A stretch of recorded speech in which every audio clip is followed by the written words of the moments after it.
So let's go ahead and do two-step conversions. In the last video, we talked about one-step conversions and how we can go from moles to particles or moles to grams.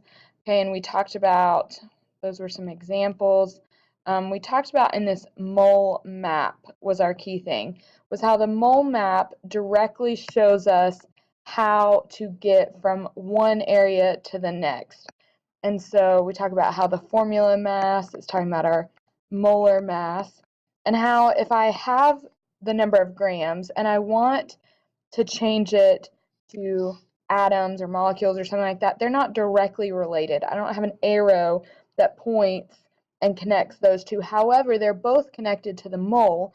And so if I want to do that, I would have to first convert to moles and then convert to molecules. So two steps. And so we're going to do some of those types of problems. So in problem number 1, it says how many particles are in 3.5 grams of sodium hydroxide? So this 3.5 grams of sodium hydroxide is what is given to me in this problem. Now, the key thing here is that every number you write down in chemistry should be in 3 parts. You should have your number plus the unit plus the formula of the substance. Okay, so we have those 3 things: number, unit, and formula. So here we have 3.5, that's our number, grams, that's our unit, and then we have sodium hydroxide. Now it's in the written out name, not in the formula, and so we're going to have to convert sodium hydroxide into its formula, which we know sodium is Na with a +1 charge. Hydroxide is a polyatomic ion on the back of our periodic table, so it's OH -1. +1 and -1 are equal but opposite, so we do not have to cross and drop. So the way I'm going to write this in my D chart is just 3.5 grams of NaOH. I've got my 3 parts. Now, the key thing that we're going to do here is you're going to use your units to guide you through the problem. Okay, and so if we look, we have grams. Now, if we go back to our mole map, here, we see that we have grams. That's what we're starting off with. Now, the only thing that grams is connected to is moles. So that is the only thing that I am directly going to connect. So if I go back to my problem, I'm going to put the grams of sodium hydroxide in the bottom of my T-chart, but because moles is the only thing grams is connected to on the mole map, I'm going to put moles on the top. Now, because I'm changing my unit from grams to moles, my substance, NaOH, has to stay the same. I can only change either my unit or my formula of my substance at one time. I can't change both, which we'll get into in our next unit. But notice, now that I've done this, I have grams of NaOH on the bottom, exactly like I'm supposed to. I have this relationship that will allow me to be able to cancel out my grams of NaOH. Well, now I have this new unit here. I have moles of NaOH. Now, when I look at moles of NaOH and I look back at the problem, it says how many particles are there? Well, so my unit is not matching up. And so what that tells me is I'm not finished. I have to do a second step. And so when I do that second step, I know that my moles of NaOH are going to need to cancel out. So I'm going to put it in the bottom here. So we see that that diagonal relationship continues. Okay, so just because I'm doing a second step, which might seem different or scary at the current moment, that doesn't change anything. Moles of NaOH will be in this diagonal fashion. Now, if I go back to my mole map, I can see that now I'm in moles. I have 2 options. Well, 3. I could go to backwards to grams, which would undo what we just did. I could go down the mole map to volume, but I don't want volume. It doesn't mention anything about volume, so I don't know if that's the right way. Or I could go to the left and I see particles, atoms, molecules, and formula units. And I'm like, well, hey, particles, that's what they mentioned in the problem that they want. So if I go that way over here, that will give me what I need in my problem. And I can see that what I would use is Avogadro's number, but we'll get into that, the actual number. Right now we're just paying attention. Okay, I can go directly from moles to particles because they are connected on my mole map.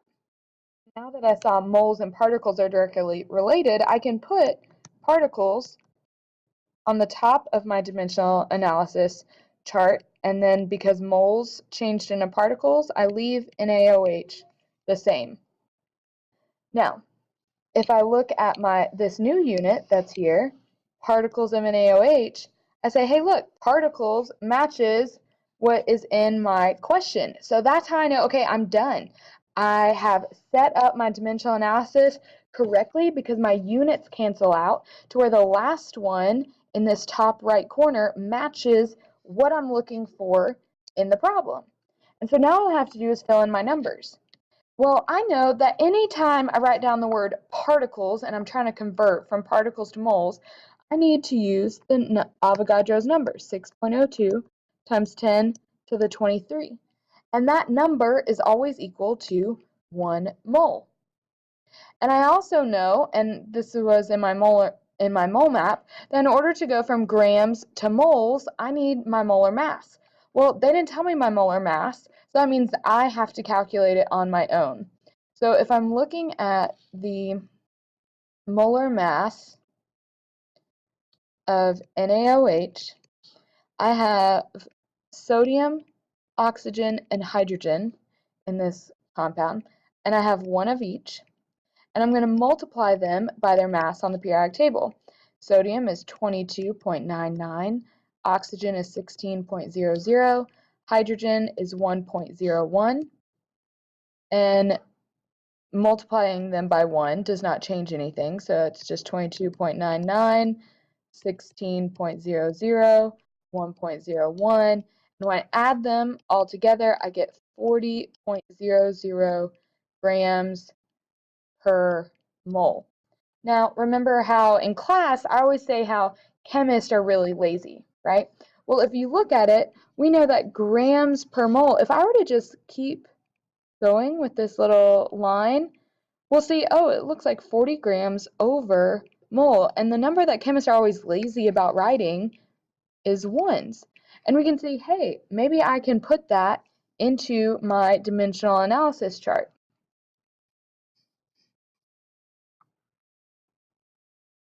My chart, I can put 40.00 grams there over 1 mole, and that looks exactly like what it did when I was calculating my molar mass, just upside down. And the reason why I know I needed 40 grams on the bottom and not on the top is because that is where grams was written. So my units tell me, does molar mass or Avogadro's number need to be written on the top or on the bottom? And so I can see my grams of sodium hydroxide cancel out, my moles of sodium hydroxide cancel out. All I'll have left is particles of NaOH. And the way we would put this in our calculator, and this is going to be important, is you always put the number 3.5 in your calculator first. So 3.5, and then the 1 is on top, so I multiply by 1. 40 is on the bottom, so I hit divided by 40.00, and then I hit multiply by 6.02 times 10 to the 23. Now there are multiple ways to put that number in the calculator, but I highly recommend using the exponent function or the EE button. So it would usually look like 6.02. You might have to push your second button. It depends on your calculator, but there's a EE button that takes place of the times 10 feature. So EE and then your exponent 23. And then this one is on the bottom, so I hit divided by 1. And by putting it in your calculator this way, you don't have to worry about parentheses, and you only have to press the equal sign 1 time.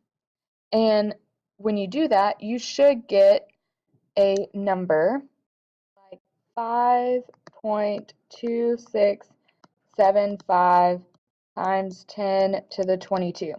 Now, that has 1, 2, 3, 4, 5 significant figures in it, but our given in our problem only has 2 significant figures, so we need to round this. So when I look at these numbers, the 5 and the 2 are the first digits that are significant. So I'm going to look at the 6 that comes right after it and say, okay, does the 6 make the 2 round up to 3 or stay the same? And the answer is round up. So the correct way of writing our final answer would be 5.3 times 10 to the 22. And I'm going to box in my answer there. Now, I'm only going to do one sample problem like this. The reason why it took 10 minutes to do, and there's only 5 choices here, so I want you to be able to do these on your own. However, I will put the answers up. So the answer to number 2 is 305 grams of ethane. Number 3 is 3.8 times 10 to the 22nd particles of titanium 4 oxide. Now, when I would actually write the answer, I would put the formula for titanium 4 oxide, but you shall not trick me into giving you the formula. Number 4 is 193 grams of methanol. And number 5 is 3.0 times 10 to the 21 formula units of lead to chloride. So if you have any questions, let me know, and good luck.